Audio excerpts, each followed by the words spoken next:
ఈరోజు మనం రెండు అంకెల సంఖ్యని క్యూబ్ చేయడం ఎలాగా ఈజీగా చేయడం అలాగే నేర్చుకున్నాం.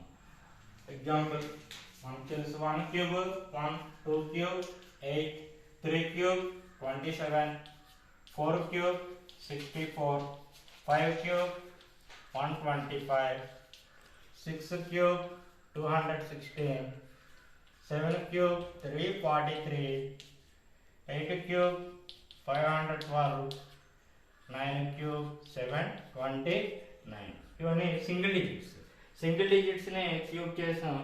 1 cube 1, 2 cube 8, 3 cube 27, 4 cube 64, 5 cube 125, 6 cube 216, 7 cube 343, 8 cube 512, 9 cube 729. Maximum digits ఎన్ని వచ్చాయి? ఒక యూనిట్ డిజిట్ ని క్యూబ్ చేసినప్పుడు 3 వచ్చాయి. మనం కూడా ఈ 2 డిజిట్ నెంబర్ని క్యూబ్ చేసేటప్పుడు 3 డిజిట్స్ ఉండేలా రాసుకోవాలి. ఒకవేళ అక్కడ 3 డిజిట్స్ లేకపోతే ఆ నెంబర్ ముందునే 2 జీరోస్ ఉంచుకుంటాం అన్నమాట. ఎగ్జాంపుల్ 12 క్యూబ్ చేద్దాం.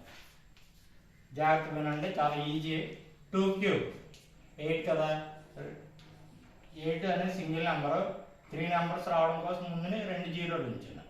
1 క్యూబ్ అంటే 1, ముందు 2 జీరోలు ఉంచుదాం. ఇప్పుడు ఈ 2 మల్టిప్లై చేయండి. 1 ఇంటూ 2, 2 ఇంటూ 3, ఈ 2 మల్టిప్లై అంటే 1 into 2 into 3 is equal to 6. మనకి ఇచ్చిన నెంబర్ ఎంత? 12 ఇంటూ 6 72. ఒక డిజిట్ వదిలేసి ఆ వచ్చిన రిజల్ట్ రాయండి, రాసి యాడ్ చేయండి. 8 0 plus 2 2 0 plus 7 7 1 1728. 12 cube is equal to 1728. మరొక ఎగ్జాంపుల్ చూద్దాం. 34 హోల్ క్యూబ్ చేద్దాం. 4 క్యూబ్ అంటే 64.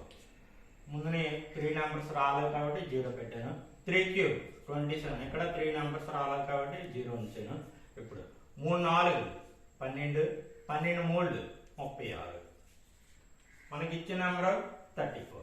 36 ఇంటూ 34 చేసాం అనుకోండి, 12 24. 12 24. ఒక ప్లేస్ వదిలేసి వచ్చిన నెంబర్ రాద్దాం. 4 2 2 1 యాడ్ చేయండి. 4 6 plus 4 10, carry forward 1 1 plus 2 3, 7 plus 2 9, 3 plus 2 plus 1 3. So 34 cube ఎంత వచ్చిందండి? 39,304. ఇలా ఏదైనా 2 డిజిట్ నెంబర్ని క్యూబ్ చేయడం చాలా ఈజీగా విత్ ఇన్ సెకండ్స్లో చేయొచ్చు.